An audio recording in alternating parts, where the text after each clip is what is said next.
Welcome in, my friends, to another episode of Fantasy Football Picks and Bets presented by PrizePicks. I am Lauren Carpenter. You can find me at Stepmom Lauren, and we have a great show lined up for you today. We have my 5 over-under picks for the 7-11 challenge. We have some updated injury news, and we also have some streamers and dumpster dives that you can target in case you missed out on those very important waiver claims from last night. Today is Wednesday, and let's just get right down to it, everybody. If you have not signed up for PrizePicks yet, I don't know what you're waiting for. It is a ton of fun. It's also very easy. Go to PrizePicks.com. Use the promo code MMN and it gets your deposit of up to $100 matched. There is also a link in the description of this video that you can follow. Very simple. And the 7-11 challenge is also very easy and you can get involved still. It's fine. We have tons of people that are involved, but there's prizes out the wazoo. So many, first, second, third, middle, last. Lots of ways for you to get involved. Go ahead and do so. It's very easy to participate. All you do is pick 5 over-unders for the Sunday slate of games. You can do Thursday if you want, but normally Sunday is the way to go. Just make sure it is not a Monday night game. 5 over-unders and change that bet amount to $7.11. That is how PrizePicks will track it. Again, use the promo code MMN if you haven't signed up already to get your deposit of up to $100 matched.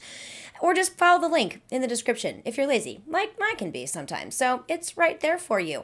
But let's hop into my 5 over-unders that I have already submitted. I am very excited about this. So let's go ahead and put that up on the screen for you here. I have AJ Green. That's right. He has proven that he is getting involved in this offense with defenses scheming around DeAndre Hopkins. So I have him over 46.5 yards receiving. Speaking of DeAndre Hopkins, I have him too. I had him over a half a touchdown. I know he's been very quiet, but that's okay. I think this is going to be the week that DeAndre Hopkins gets a score. And Derrick Henry, again, this is another situation here where there are no wide receivers really available. And by that, I mean no Julio Jones or A.J. Brown that we know of yet. Again, this is Wednesday. Make sure you tune in on Friday to Pat Mayo's show so that you can get the latest on the injury updates. But I still have Derrick Henry on the over of 119.5 rushing yards. And I also have Matthew Stafford here at over 5.5 rushing yards. And Zach Wilson. That's right. I love the addition of Jamison Crowder on the offense. So I'm going to go the over on 240.5 passing yards. That's a little aggressive, but you know what? I'm into it. I like it. So there you go. Those are my 5 over-unders for the 7-11 challenge. Promo code MMN, prizepicks.com, or there's a link in the description. And, we got to go over injuries. That's kind of par for the course when it comes to fantasy football. But before we get into injury news, I do have some fun news that I'm kind of not surprised about. Justin Fields has been officially named the starter for the Chicago Bears. Preseason, I did say that Andy Dalton is going to get, quote, injured, and then Justin Fields is going to be the starter week 4. Moving on. I wish I had that clip. I will go back and find it and then put it on social media at Stepmom Lauren so that y'all can see how good I am at guessing. But yeah, Justin Fields, starter for the Chicago Bears. And sticking with the Bears here, if you haven't heard already by now, David Montgomery is set to miss at least 4 to 5 weeks with a knee injury.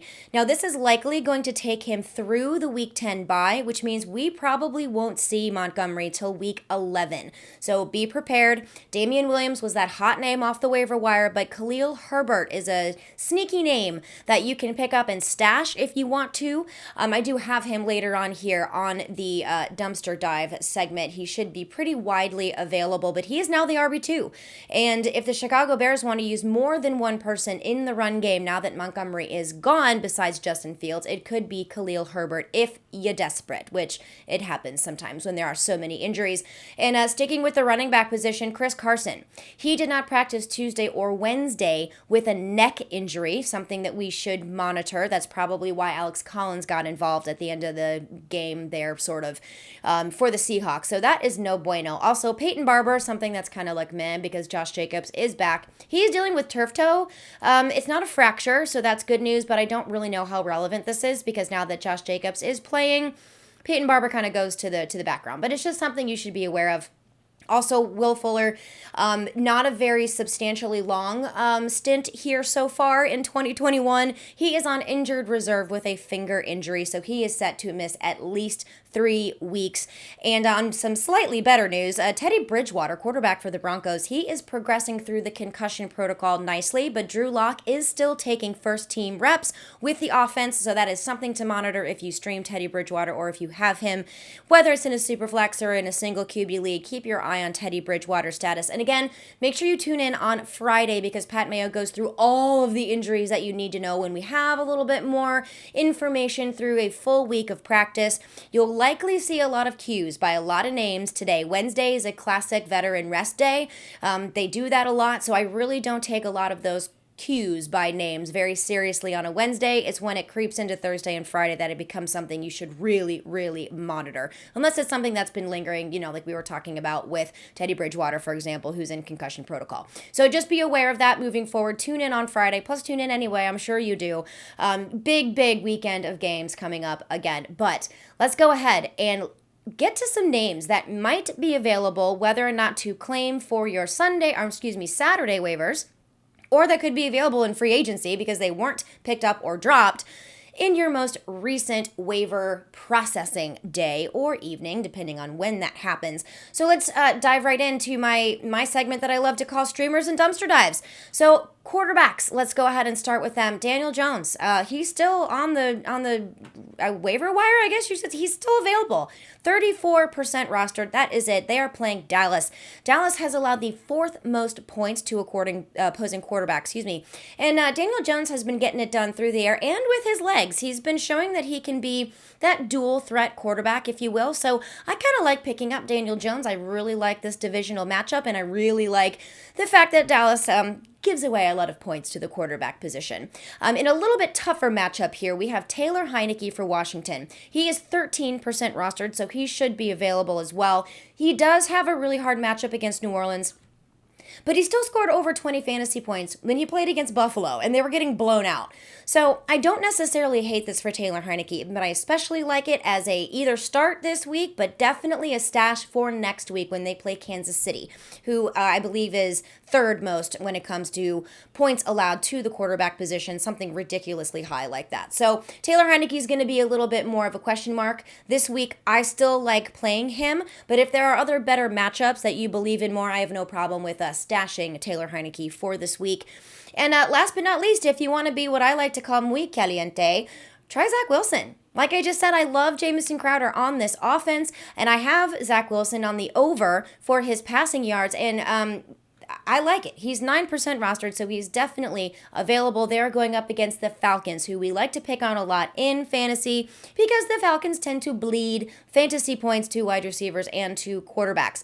So I understand this is a little risky because he is a rookie. He had his best game last week, and even that wasn't really that awesome. But if you're super desperate, if you're in big leagues, this is a matchup-based opportunity, and he is only 9% rostered. So I don't hate it, but if you have other opportunities, I'm sure you should start them over Zach Wilson, but don't be surprised if he surprises. Lots of surprises in that sentence. But moving right along from the quarterback position, let's jump into our tight ends.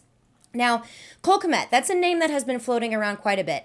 And I know he really hasn't had the fantasy boom that we've all kind of wanted from him. He still is only 25% rostered.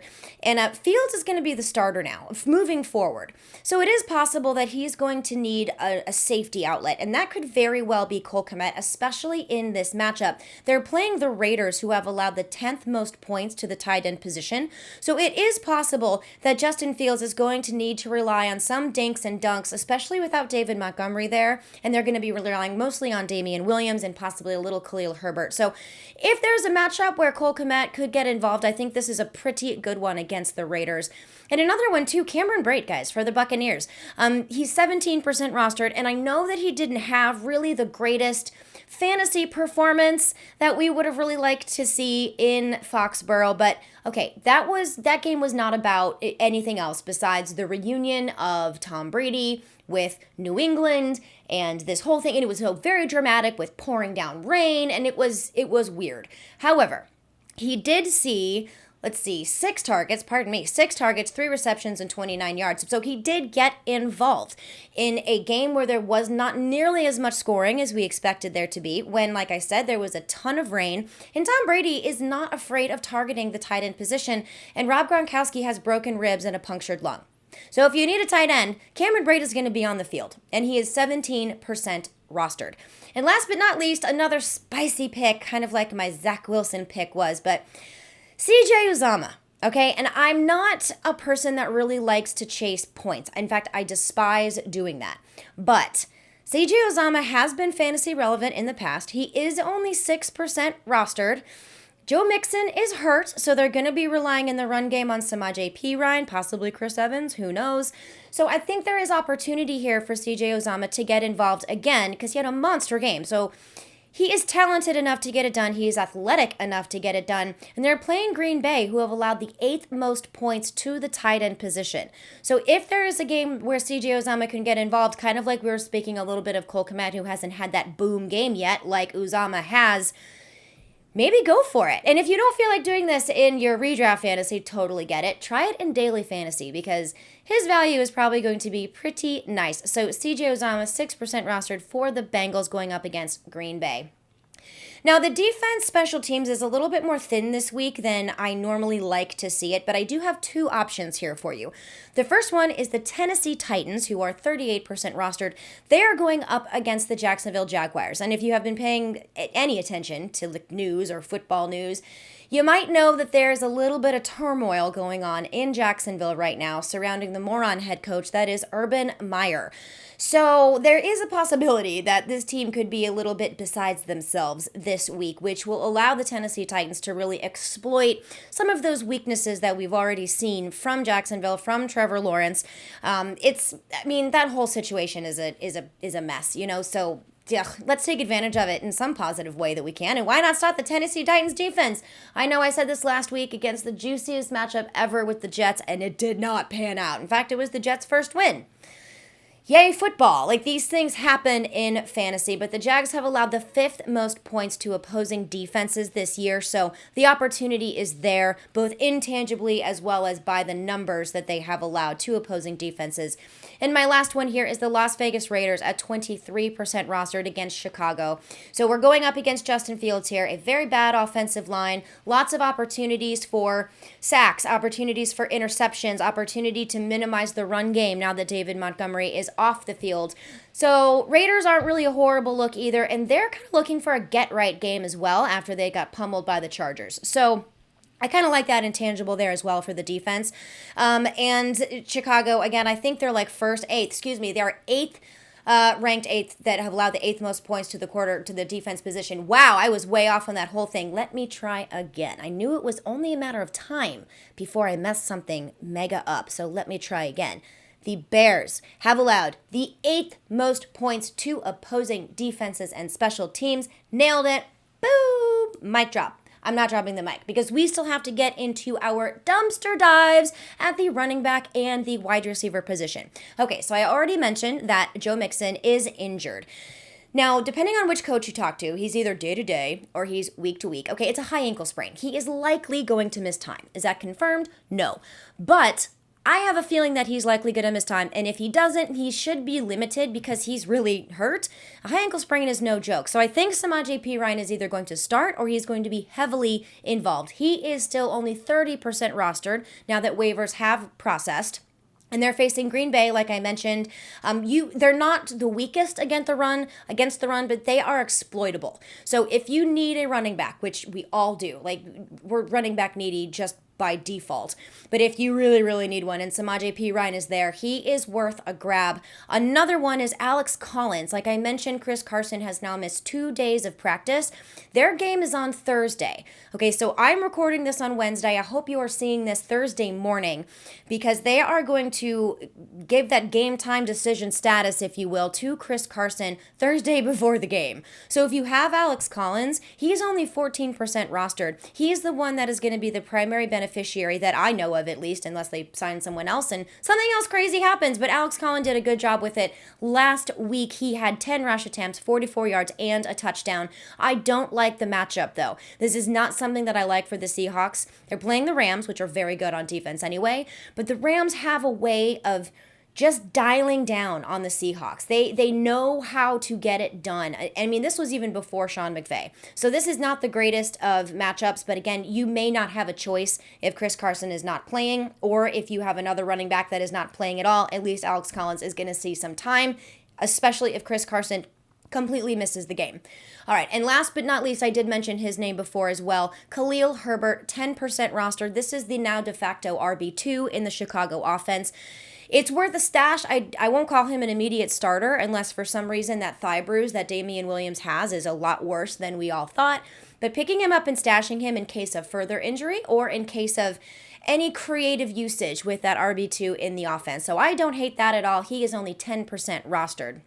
And last position, but certainly not least, are the wide receivers that are always a lot of fun. Okay, Bryan Edwards for the Raiders. How is he not on everyone's team?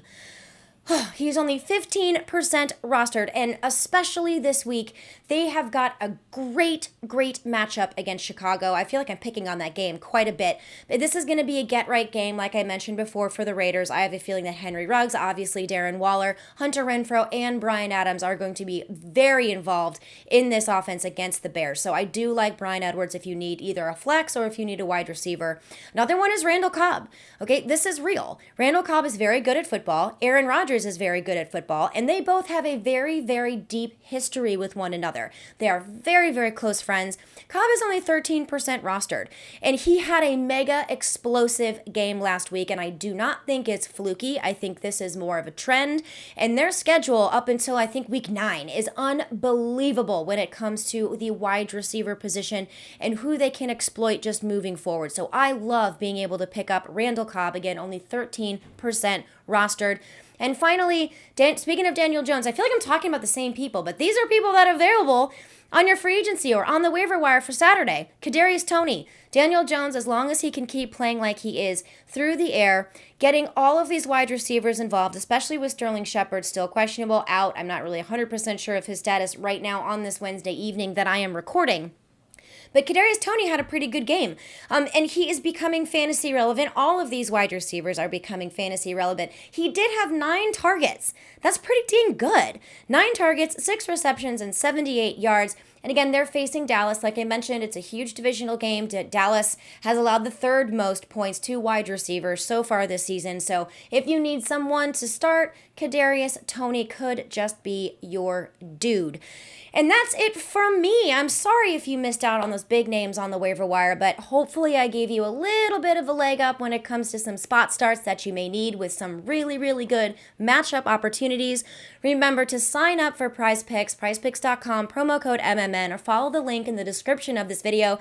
And if you haven't done so, please go ahead and like this video, please, if you had as much fun as I did sharing all of this information with you. And please subscribe to our channel at Mayo Media Net here, because we come out with so much content all the time just for you to win some money in your redraft fantasy, daily fantasy, especially PrizePicks. Don't forget to put your 7-Eleven challenge picks in. 5 over-unders, set your bet amount to $7.11. And I will see you on Sunday, live Q&A, 11:30 a.m. Eastern Standard Time. Don't miss it. Come see me. Come say hi. Come ask some questions.